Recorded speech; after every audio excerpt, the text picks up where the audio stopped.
beyond the bony labyrinths.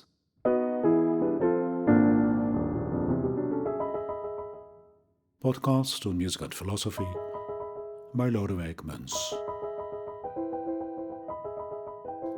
Episode 26. Speech Melodies and Street Cries, Part 1.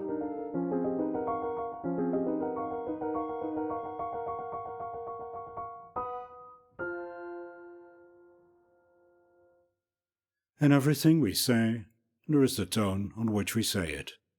In other words, the speech melody or intonation. Every spoken utterance has a pitch contour, going up and down. This speech melody implies a clear but rough analogy to music. That was the subject of episode 24, Singing by Way of Speaking. Of course, there are essential differences between speaking and singing. Perhaps the most important is that when we speak, the pitch changes continuously, gliding. In singing, it is usually stepwise, according to the pitches of a particular scale. When we sing, we try to make that gliding between the notes inaudible.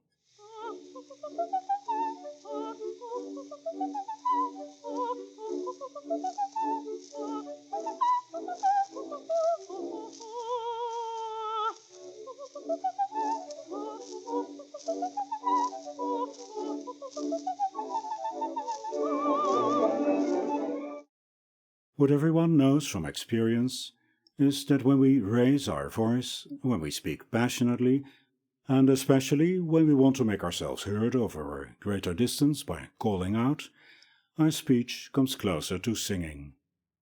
The intonation is usually higher, the syllables longer, the pitches more defined. Dinner time! Hello! You can recognize a basic melody in this that you can play on an instrument and write down in musical notation. There is one branch of human activity in which calling out plays a vital role: itinerant street trading or peddling. This phenomenon has long since disappeared in much of Europe, but until at least the beginning of the last century it was a characteristic element in the street soundscape of major cities.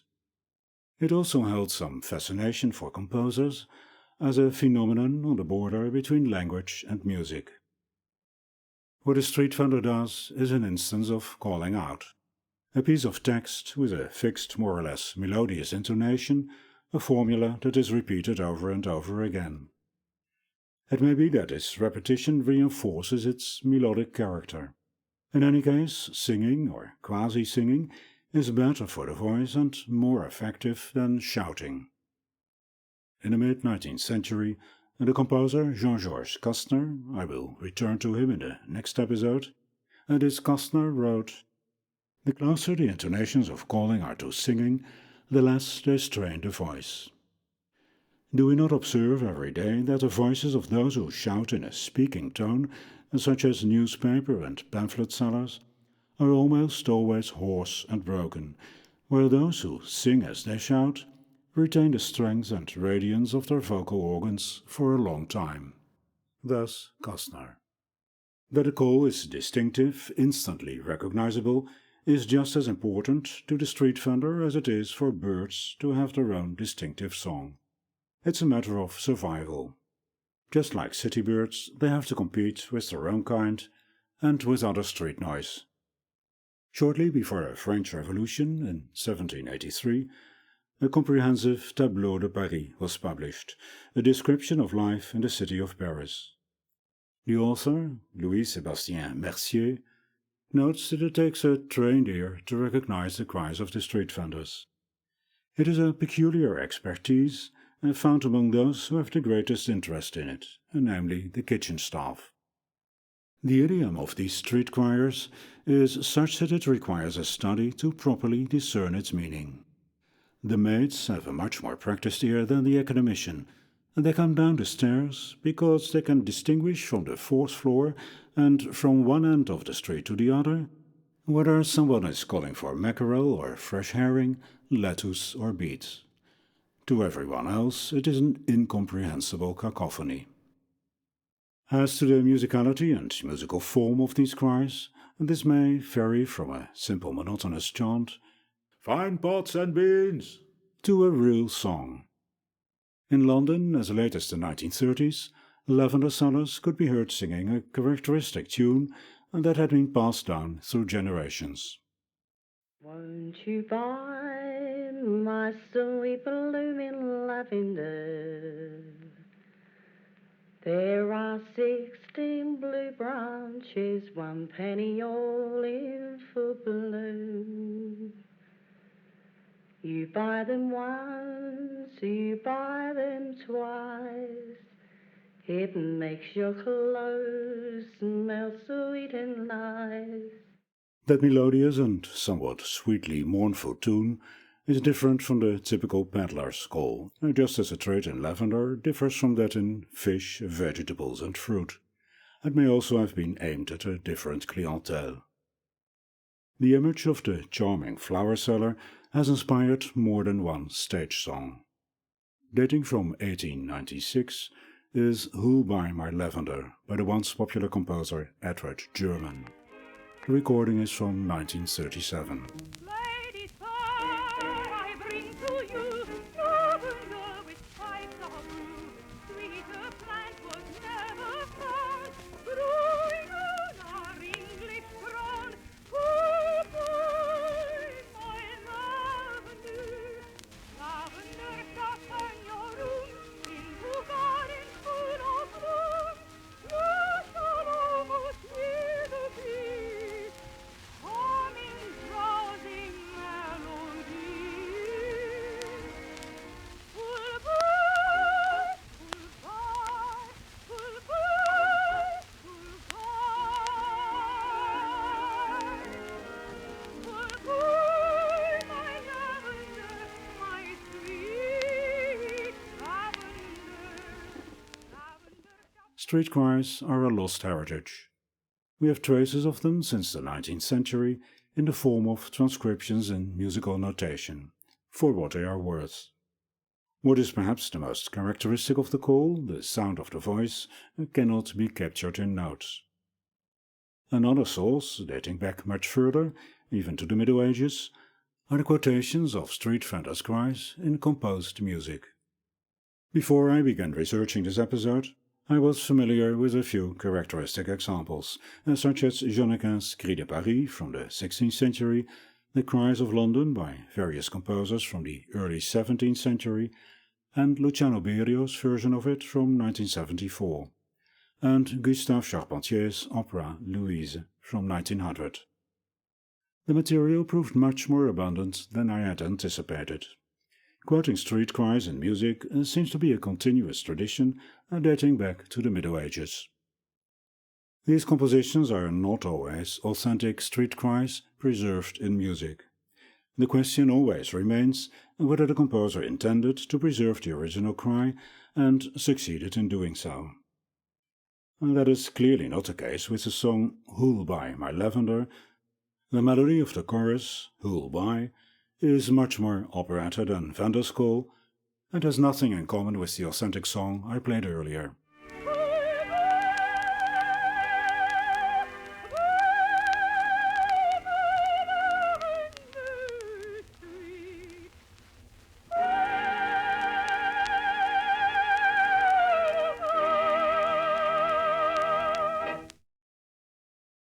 The earliest and indeed most examples of street vendor calls quoted in music originated in Paris. Le Cris de Paris is a term that refers not only to the calls or cries themselves. It is also a kind of genre designation for images of vendors, prints that were often marketed as a series, as collector's items, curiosities or souvenirs. It is sometimes difficult to determine the purpose and target audience of all these products. But one constant element seems to be that the vendors, collectively as a population group, were primarily seen as a characteristic curiosity. This tradition in print goes back to 1500 and continues until the early 20th century, when peddling was more or less a thing of the past. These images often include the words of the call and sometimes also an edifying or satirical commentary. You could consider it a simple form of multimedia, in which, however, the audible element is missing, although the word cris does primarily refer to sound. It wasn't until the 19th century that images appeared that displayed not only the text, but also the melody of the call in musical notation. Similar images were produced in other cities and countries, but in terms of the scale of publicity, Paris is the #1 peddler capital. And #2 is London, where the Cries of London had a similar reputation. The oldest known text in which we find the cries of street vendors is a French poem from around 1260, Les Cris de Paris, by an otherwise unknown Guillaume de la Villeneuve. I will tell you, says this Guillaume, how and in what manner the merchants incessantly shout out their wares and scream all over Paris, even late into the night. Don't think they ever get tired of this, for they never stop. Just listen what they shout at the break of day. Gentlemen, hurry to the bathhouse, the water is warm, believe me. And then the poet continues with salted herring, geese, pigeons, meat fresh and salted, garlic and honey sauce, God grant you good health, hot peas, watercress, chervil and purslane, fine cheese from Champagne, I also have brie and don't forget your fresh butter. This continues for quite some time. The poem has 195 lines. At the end, the focus returned to the narrator himself, who as a victim of his own gluttony has spent his last penny. This poem exemplifies the poet's curious delight in pure enumeration in a series of quotations. It looks like a kind of verbal panorama, an ambience created from bits of text. Around the same time as Guillaume's poem, around 1250, we find the first music in which a street or market cry is quoted.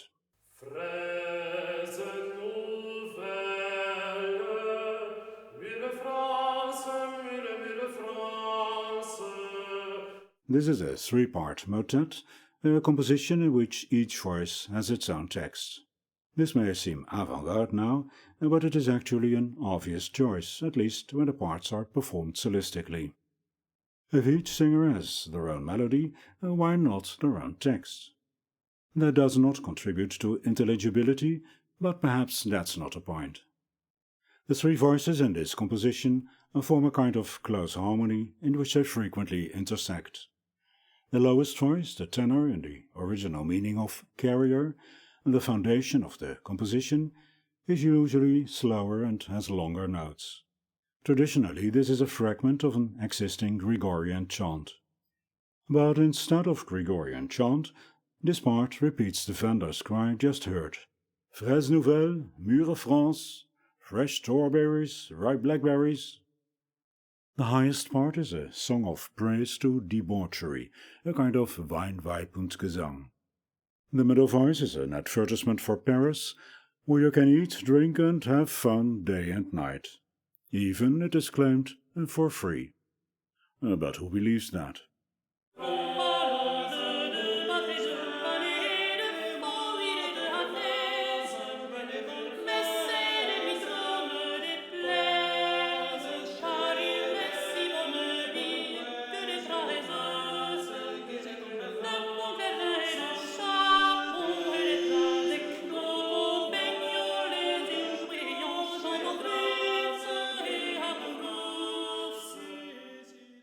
The same call, fresh strawberries and blackberries, can be found in a composition from perhaps 100 years later, around 1350. The two berries are split between two voices that mostly alternate above a constant bass line. Melodically, the quotation is almost identical. One might wonder whether this is due to the same model, an authentic cry that has remained the same over several generations, or whether the composer borrowed the cry from the older composition we already know. And that is a question of musical archaeology, to which there may be no definitive answer. We do know that quoting and assembling existing music and poetry was a common practice during this period. The rest of the text is disjointed, fragmentary, as if it were snippets of conversation overheard in passing on the street. Some of it can be recognized as market cries, while other parts are enigmatic fragments from an unknown context. Here you find tripe, tripe, tripe. Really, sir, I will cover you up. I repair woolen clothing and carpets. The sow is among the barley market, and no one can get her out. I repair your lanterns.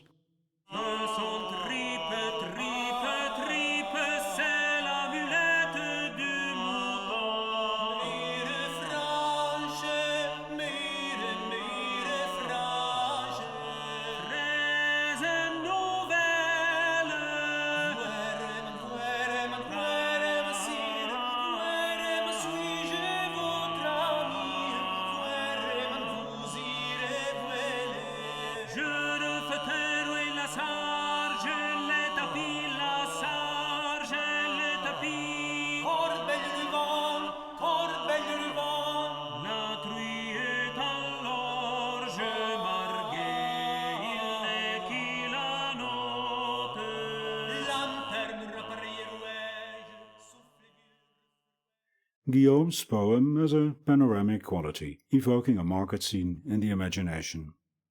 It seems that this composition has the same intention. The artistic medium of polyphony is used to create a kind of sonic representation of the vocal chaos of the street.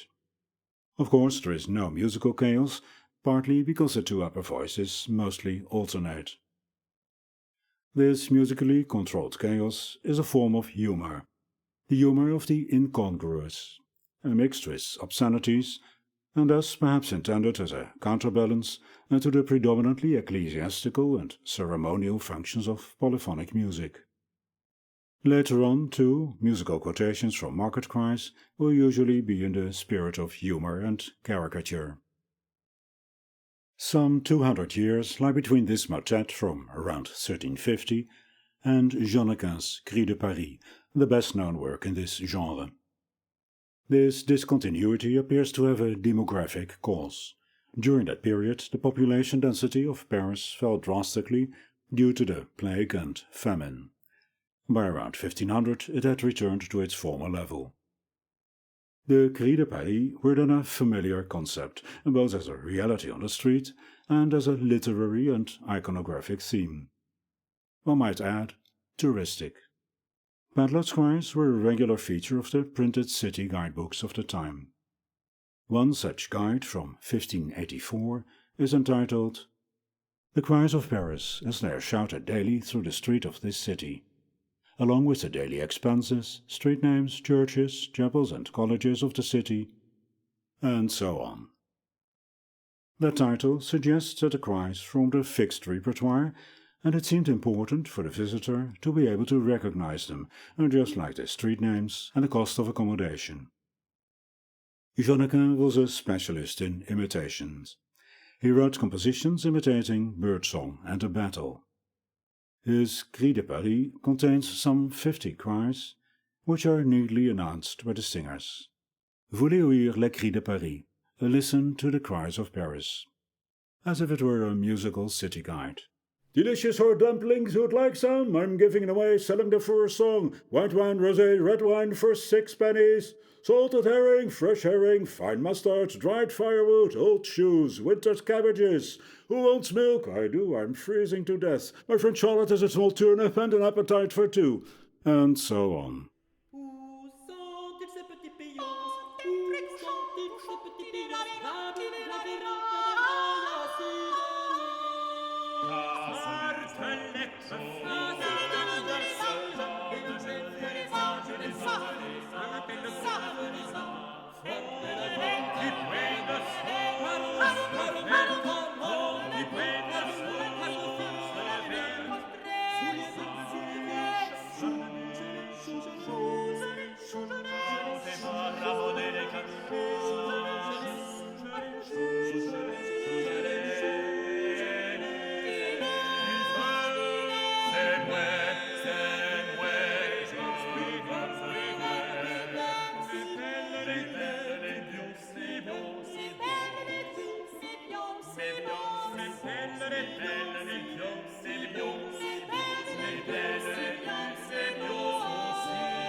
If you want to hear more, go there.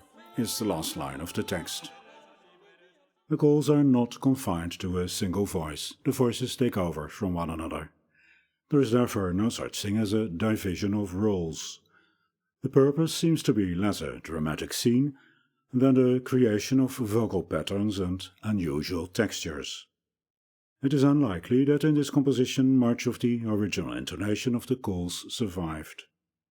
It is even possible that Janequin, who was not living in Paris at the time, found the texts in a city guide rather than in the streets.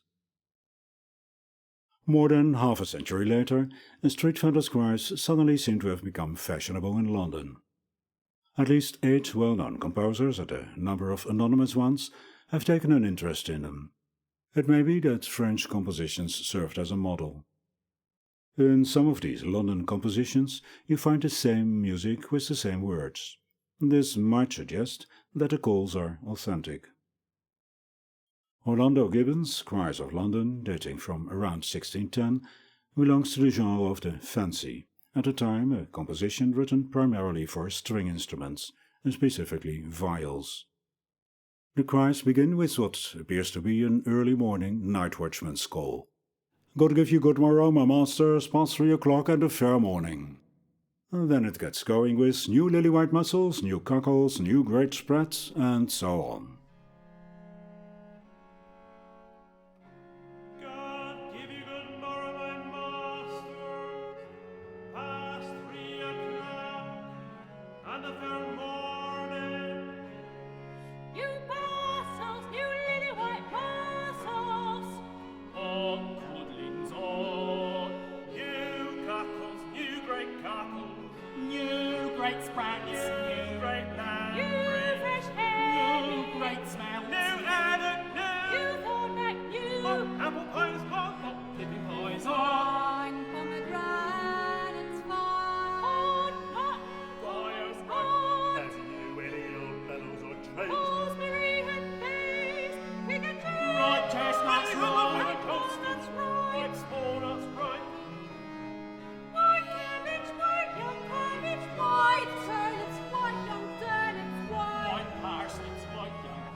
Unlike in Janequin's work, the cries are here assigned to individual voices. The 5 parts in the score are only partially provided with text, which means that the singers at certain moments double the continuous instrumental parts. They compete with one another using the same recommendations, a new, hot, fresh, white, ripe, but each time with different products. This individualization of the parts gives the singers the opportunity to imitate the voices and diction of street vendors, a skillful imitation of unskilled singing, as in this recording by Theatre of Voices. The humor of the composition thus has an element of caricature. The music becomes an expression of class distinctions. The polyphonic Cries of London were a short-lived fashion. However, they find a belated continuation in the Cries of London that Luciano Berio wrote in 1974 for the King's Singers, an all-male vocal sextet. That version has been replaced by an 8-part version, including women's voices. Presumably a reference to the 17th century cries was part of the commission. In any case, Berio drew the texts from some of those earlier compositions. The opening, for instance, "These are the cries of London town, some go up street, some go down," is taken from a composition by a certain James Cobb. These are the cries of London town, some go up street and some go down. That was Cobb. In Berio's work, that phrase serves as a kind of refrain. This is the beginning of the third movement of Berio's cries. These are the cries of London town, some go up street, some go down, go down, down, up street.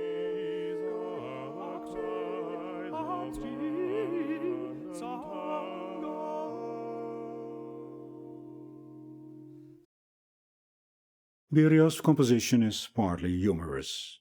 The humor lies, just as in the historical cries, partly in the banality and irrelevance of the text. But the text is primarily sound material. One could say that, in this respect, Berio's composition is closer to Janequin than to the London cries. Of course, Berio goes much further in this regard. Because he is not bound by harmonic tonality, he can create a greater diversity of textures and timbres, aided in this by a much more nuanced notation. For Berio, the text is primarily sound material, but not exclusively so. The words also evoke associations, suggesting a certain expression, behavior, and ways of speaking and singing. Not only unusual vocal techniques, but also caricatures of how the voice is used. This is a fragment with the text, "Money penny, come to me, I sew old clothes." Old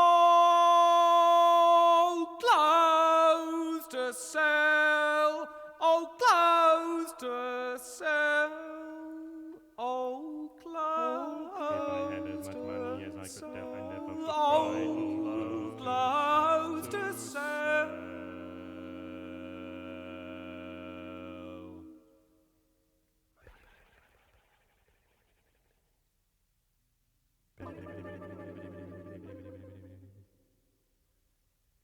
Penny, penny, penny, penny, penny, money, money, money, money, money, To a penny, one a penny, to a penny, one a penny.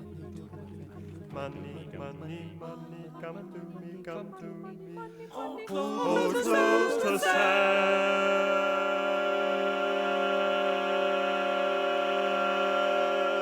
If I had as much money as I could tell, I never would cry. Oh, clothes to sell.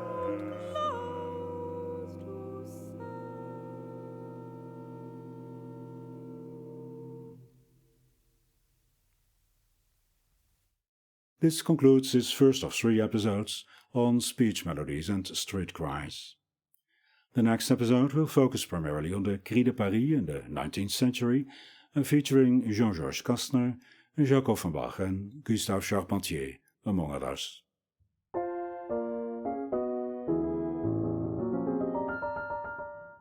This was episode 26 of Beyond the Bony Labyrinths.